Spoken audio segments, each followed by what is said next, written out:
느려지고 더 이상 먹질 않으려 하는군요. 엄마가 더 먹이려고 해도 거부를 합니다. 더 먹어봐. 싫어요. 싫어요. 먹기 싫다는 듯 울음을 터뜨립니다.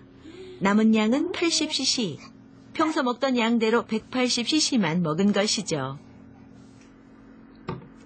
그렇다면 생후 3개월인 효은이는 어떨까요? 효은이 역시 일정량을 먹자 더 이상 먹질 않았습니다. 더 드셔봐. 그만 먹어? 에이, 더 먹어야 되는데. 아이를 키워본 분들이라면 다들 이런 경험 있으실 겁니다. 대부분의 아기들은 배가 부르면 더 이상 먹질 않습니다. 마치 몸 안에 1인분 계측기라도 있는 것처럼 말이죠.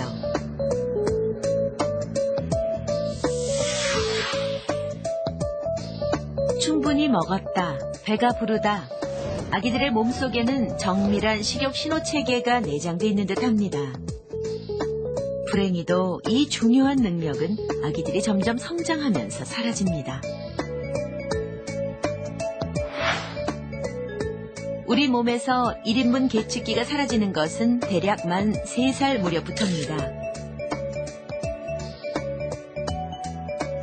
고도 비만 판정을 받은 준이, 진경이, 재현이도 그 즈음부터 살이 찌기 시작했습니다.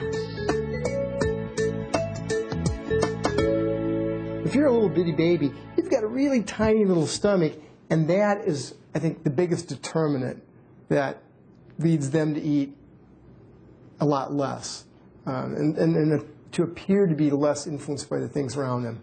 But we find once they hit 3 and 4, and their stomach gets a little bit bigger, they're as influenced as we are.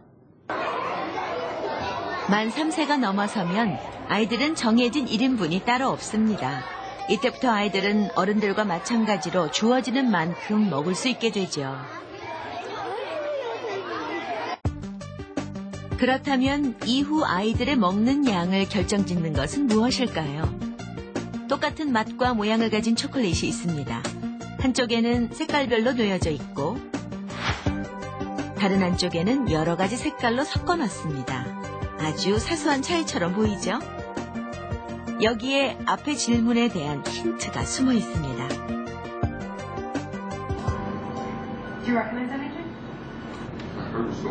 두 명의 여성에게 같은 영화를 보면서 초콜릿을 먹게 해봤습니다. 한 여성에게는 색깔별로 놓인 초콜릿을 제공했습니다. 다른 여성에게는 색깔이 섞인 초콜릿을 제공했죠.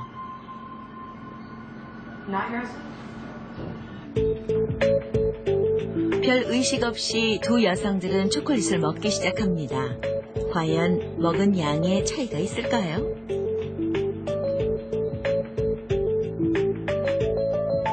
(30분) 후 남은 양을 비교해봤습니다. 색깔을 섞어놨던 초콜릿 양이 더 적은 것을 알 수 있죠. 이는 섞여있는 쪽이 시각적으로 더 다양하게 보이기 때문에 무의식적으로 더 먹게 된 겁니다. People don't eat with their stomach. They eat with their eyes. Their stomach seems to be very coarse or very crude in being able to detect how much we've had to eat. So instead, we look at what we're eating and we use our vision to determine whether this is an amount of food that's going to fill us up. 만 3세를 넘어서면 이렇듯 아이들에게 내장된 1인분 계측기는 사라집니다. 대신 시각적인 환경에 영향을 받기 시작하죠. 배가 부르다는 포만감보다 눈에 보이는 음식의 양에 더 많은 영향을 받는다는 것입니다. 마치 위가 아닌 눈으로 먹는 것처럼 정해진 1인분은 없는 셈이죠. 만 3세 이후론 자기 앞에 차려진 음식이 적당한 1인분이 되는 것입니다.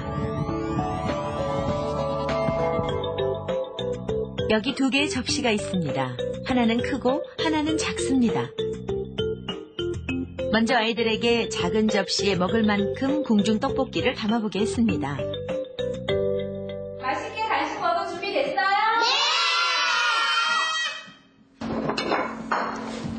맵지 않은 궁중떡볶이는 아이들이 좋아하는 간식 중 하나죠.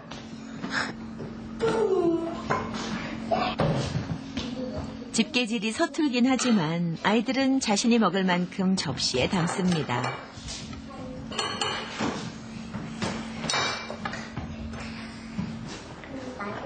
어떤 아이는 적고 어떤 아이는 많고 담아온 양에 차이가 있네요.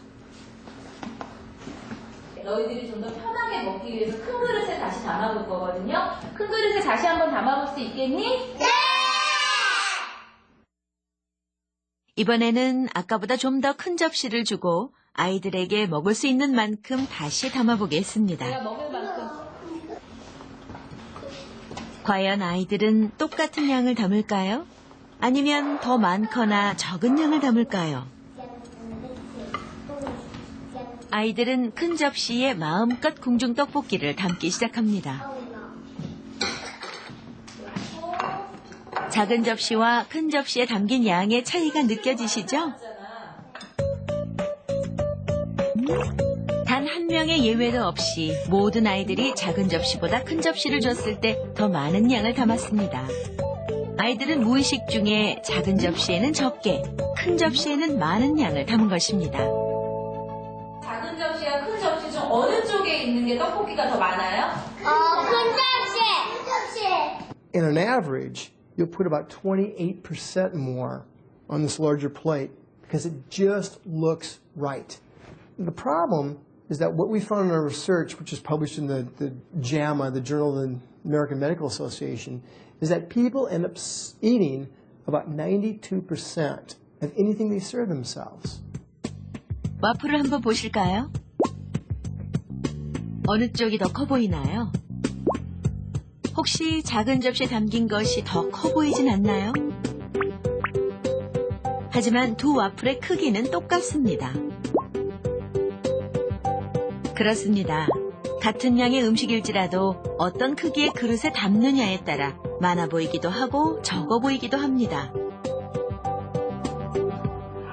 그릇 크기 같은 건 아주 사소한 차이라고 생각하셨을 겁니다.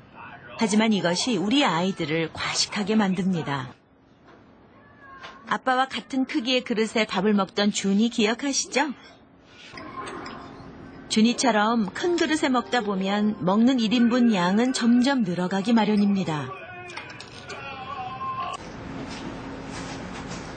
엄마에게 한 가지 제안을 했습니다. 초등학생 권장량만큼 정해진 1인분